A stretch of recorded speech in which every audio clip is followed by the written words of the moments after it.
தேமுதிக தேமுதிக தேமுதிக எங்க திரும்பினாலும் தேமுதிக, எந்த யூடியூப் சேனலை திறந்தாலும் தேமுதிக, எந்த செய்தி சேனல் திறந்தாலும் இந்த விவாத பொருள் தேமுதிக எங்க கூட்டணி சொல்லின்றது.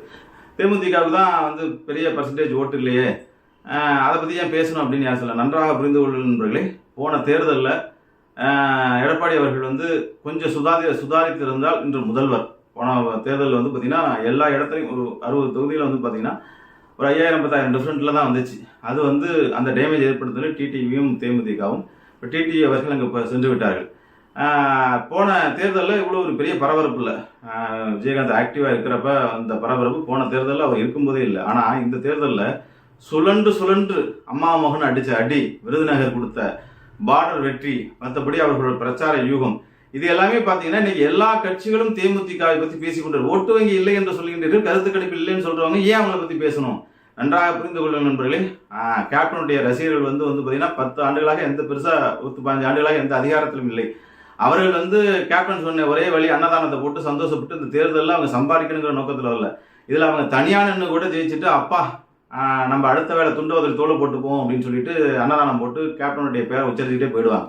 ஆனால் பதவிக்கு வர வேண்டியவர்கள் ஆளுங்கட்சியில் இருக்கிறவரும் எதிர்கட்சியில் இருக்கிற தான் பதவிக்கு வர துடிக்கின்றார்கள்.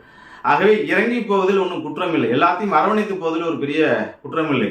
இன்னைக்கு எடப்பாடி அவர்களுடைய ஆளுமையும் எடப்பாடி அவர்களுடைய அந்த நடந்து வர தோரணையும் அப்படியே எம்ஜிஆர் அப்படி நடந்து போறதெல்லாம் எம்ஜிஆர் மாதிரி இருந்துட்டு இருக்காரு. ஆனால் எம்ஜிஆர் அல்ல.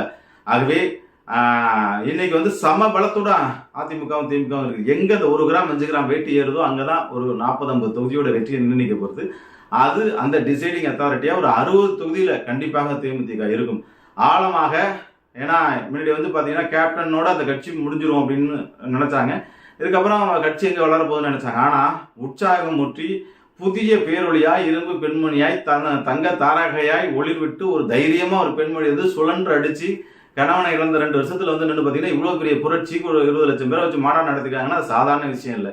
இன்னைக்கு வந்து விஜயபிரபாகரன் வரணும் அப்படி வரணும் அதெல்லாம் தாண்டி நான் ஆளுமையில நிப்பாட்டுறேன் அப்படின்னு நிப்பாட்டி காமிச்சு இன்னைக்கு எல்லா கட்சியும் இன்னைக்கு வந்து உண்மை நிலவரம் என்றால் அனைத்து கட்சிகளுமே எங்க கட்சிக்கு வந்தா தேவலை. டிஎம்கே ஆகட்டும் ஏடிஎம்கே ஆகட்டும் தாவாக்காரர்கள் எல்லாருமே 3 கட்சியும் கூட்டணி, ஏன் நாம் தமிழர் கூட நம்ம முயற்சி எடுத்ததாக தான் கேள்வி. எனவே தேமுதிக விஸ்வரூபம் எடுத்திருக்கின்றது. அதற்கு ஒரே காரணம் பிரேமலதா அவர்கள் தான், அந்நியார் அவர்கள் தான். ஆகவே எல்லா கட்சியும் பேச வச்சுட்டாங்க. சைலண்டா இருந்து சுத்தி இருக்கிற எல்லா கட்சியும் பேச வைத்து அதுவே மிக பிரமாண்டமான வெற்றி தான்.